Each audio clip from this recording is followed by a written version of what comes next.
Hey there out there in our MenoMe community. I'm really thrilled to be bringing you an actual video for our Women Like Us series. This is Jacq Dwyer, and she has generously agreed to share her story with us.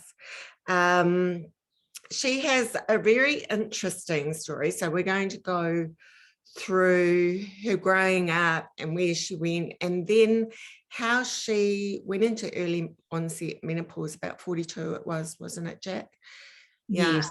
And then she has quite a twist to that story that she and we felt it was really important for other women to know about. She's also the talented artisan behind the Christmas promotion we're running, because thanks to Jacq, we have a prize draw for 3 pairs of earrings, which she's wearing them there, but we will tell you more about that at the end, so please stay tuned. We'll probably be about 15-20 minutes. So hi Jacq, and welcome to our world. Thank you, Gina. Lovely to be here. It's lovely to see you. Now, you grew up in rural Taranaki, Hawera, where MenoMe's distribution centre happens to be, didn't you? That's right. Well, I actually grew up 20 minutes south of there, but for anyone who's not from this area, you often sort of go to the nearest biggest town. So I grew up in a little place called Kakaramia, and on a dairy farm, which I loved my life, and I'm back on a dairy farm again now. So very rural roots that I have. Wow.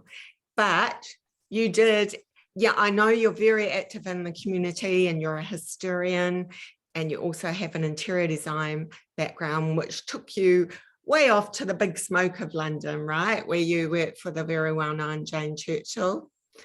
That's right, I did. And actually Dee McRae, who's with you, of course, is my cousin, and we were together in London for a while, which was wonderful. Oh, were you? Yes, we were in the early to mid-90s it would have been. And it was a wonderful experience. And I really hope that young people can get to do that again soon, that we can all get to travel and get over there again, because it really gives you such an appreciation of the world to spend time in it. Yeah, I couldn't agree more. And I think it makes you feel like history stories that you've heard, you can actually feel them over there, can't you? Like in Europe and Greece and and Italy, and yeah, I loved London. I would often just wander around and soak up the history of the buildings. It's just steeped in history. And of course we have wonderful history, even though it's not as deeply long as London's. It's still just as important. So yeah, I really have enjoyed telling our local stories here in my area, which is Alton and South Taranaki and the surrounding districts. You're very passionate about that, aren't you? I am, and I'm actually the president of Pātea Historical Society. We've published, I think, 4 books in the last couple of years about our local area, Heartland of Aotea, which is about sort of early European Maori history of the South Taranaki area, and solitary punishment, and one about the early hotels of Pātea. And then I'm in the process of writing a book about the history of Alton, the little village that I'm from. And I've written one recently about the Pātea RSA, 100 years of Pātea RSA. So yeah, I love getting things in paper, you know, getting them recorded. That's amazing. You must keep very busy. Yeah, I do. I love talking to people and getting these stories, because the most ordinary people have the most fascinating stories, as we know, and often they're the ones that are missed in our, you know, in our writings. That's very true. So can we sort of, you came back from London when you were in your 20s, right? That's right. I was about 22, 25, I should say. And you went along and did your interior design down there, I guess. Why did you leave London? Did your time was... My 2 years had sort of expired. You get a 2-year visa, and so I came back, and I did live in Auckland for a while, and then I've been back here living in Alton, which is just inland from Kakaramia, really, for 20 years now. So quite some time. It's amazing how the time ticks on. Yeah, it is. It goes very quickly. It does. Yes. So what happened? So now when we come into talking about hormonal things, what happened? Yes. What happened when you sort of hit your 40s? Yeah, in my early 40s, I did get early onset menopause. It was an unfortunate thing. It just happened. Didn't get too many sort of issues with it. I just went to see my doctor, and they said, yes, that's what's happened. So I just dealt with that. Sorry. Pardon? Yes. Spoke over you for a moment there. How did you know to ask about it? What was happening?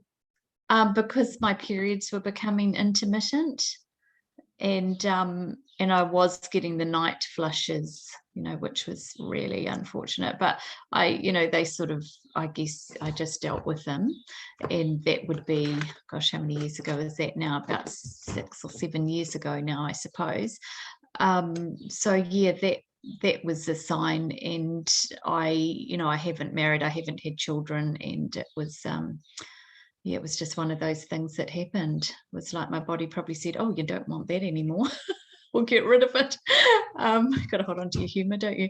And so, yeah, that was a little bit of a tricky and sad time for me, but I just got through it. Had you had problems? How had your periods been, in your 20s, 30s?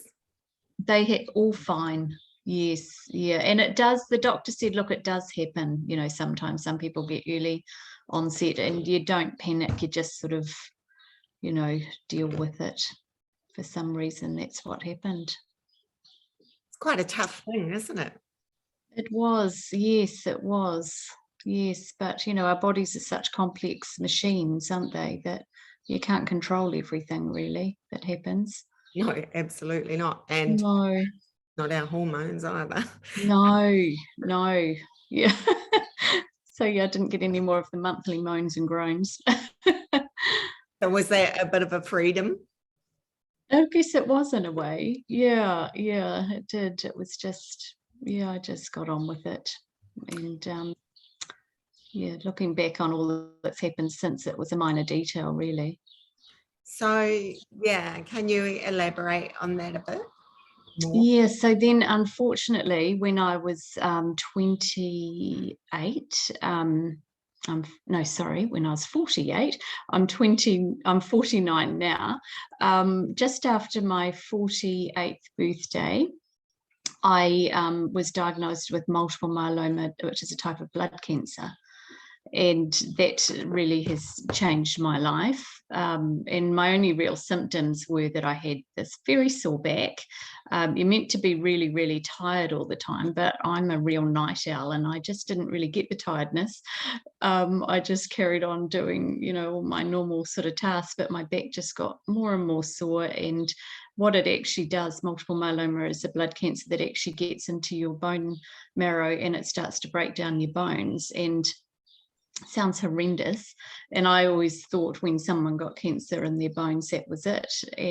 But with our amazing science, it's not it now. There's treatments that can be given, and this all happened just before lockdown last year in 2020. So it was about my birthday is in March, and I got out of hospital after being diagnosed about 2 days before our level 4 lockdown. And what happened was, then they decided to give me chemo to actually stop all the horrible stuff that this blood cancer was doing. I had multiple fractures in my vertebrae and in my ribs. It was incredible what, my body actually just was literally falling apart. I was in a wheelchair, and the doctors, when they first diagnosed me, they came in and spoke to me. It was a Sunday afternoon, I think. And initially he said, look, it could either be an osteoporosis or a type of cancer. And I just thought, oh my God, I'll have osteoporosis. It'll be fine to deal with. And then it took them probably a couple of days till they actually, with all the blood tests and MRI, emergency MRI, our health system is amazing what they did to save me. They actually worked out that it was multiple myeloma. And then after 26 weeks of chemo, then they gave me this life-changing stem cell treatment, which we fortunately can receive here in New Zealand now, and that's my own stem cells taken out of my bone marrow and tweaked a little bit. And then they blasted me with another chemo. This type of chemo they blasted me with actually started its life as mustard gas poisoning for World War I soldiers. And with all my history, sort of passion, I always kept telling myself, if I knew a lot of World War I soldiers that got through things that you think you'd never get through, and I thought, if they can do it, so can I. And and I got through it, and then the stem cells slowly rebuild in your body and basically reprogram your bones, your bone marrow. And so at that point, my hair fell out, and then, but I had a wig, which I wanted a wig that looked a little bit like Hilary Barry. So I got that and had that for about 6 months until my hair got back. But yeah, it was incredible how my body could just about reach the brink of death and then come back again. I find our bodies are amazing things, what they can do for us, given the right help. It's so true, isn't it? Given the right help. How did you know to ask about it, though? About the blood cancer? Mm. Well, because my back was so excruciatingly sore, and in the end, I was on crutches, and it was just so strange. I'm the kind of girl that shakes off anything, I shake off a cold, and I just carried on. And in the end, my sister-in-law took me to A&E, and she said, no, I'm not having this anymore. And she took me in, and luckily I got a doctor there who my GP couldn't figure out what was wrong, and I wasn't getting the referrals I needed, unfortunately. And so she took me into A&E in Hawera, and there's this amazing doctor. I think she's an American doctor. I have been back to thank her. I left a letter because she wasn't on duty that day. But she said, no, there's something wrong. And, I'm just so pleased. I don't know how much longer I would have lasted. So she said, go to New Plymouth. Do you want to wait for an ambulance? And I said, no. I said, Michelle, my sister, will drive me. So we went up, and the hospital was sort of in a semi-lockdown by that stage with COVID. So even getting into A&E was difficult. And, so it was just, having the right people to say, yeah, there's definitely something up here. Wow. And I was in hospital for 10 days before lockdown, and then they let me out just before lockdown. And then all my treatment had to be done at home. So all my chemo, my sister injected me every week, which was, I think she quite enjoyed that. Yeah. We just couldn't be around the hospital because no one knew at that stage quite how bad COVID was going to be for us at that time. And someone like me would have just crumbled with COVID because, I was completely vulnerable to any illness, and, just had to be really careful about bugs and such forth. You still would need to be, wouldn't you? I do. Yeah, I've had 3 vaccines now. So I'm trifecta vaccinated. Feel fine. I was lucky. I had no reactions to any of the vaccines. I was lucky. I know some people have, but for me, I think after having mustard gas poisoning, it's probably nothing. I think you're probably quite right. You're Brazilian. Yeah, I think we were saying, weren't we, that there's certainly a place for life-saving medicine. Yes, absolutely. So you feel really good now, and you look amazing, and you've got your thank you. own hair back. And yes, my own hair, I can actually pull it. Yeah. really thick, isn't it? Yeah, it's come back really thick. It's thicker than it ever was. Oh, So, really? Yeah, that can happen. Incredible. change your follicles, which actually we've got a new lots of locks product that's Oh, giving me back my hair, you know, like it was years ago, because I've got very fine hair, not like yours. But I yeah. know chemo can change your follicles, so you can go from straight hair to curly hair, or as in your case, yours has gone thicker. That's amazing. Yeah, I'm quite happy with it actually. And it used to be longer, but I like it short now, so I'm keeping it cut short. And it was always grey. That hasn't Oh, was it? changed. But Ah, it's okay. I'm fine with that. that's a huge story though. And I think a story that shows us that our body talks, and if we have symptoms, we should always get that checked out to ensure that it's, you know, how we manage it. Is it something we can manage ourselves, or is it something more serious? You know. Absolutely. Yes, yes. I agree. Yeah, don't delay. Mm. Mm. So thank you for that. And would you like to tell us a little bit about your earrings now? Oh, yes, yes, absolutely. Because that was something, of course, I had so many weeks just in bed, you know, at recovering, that I needed something to do.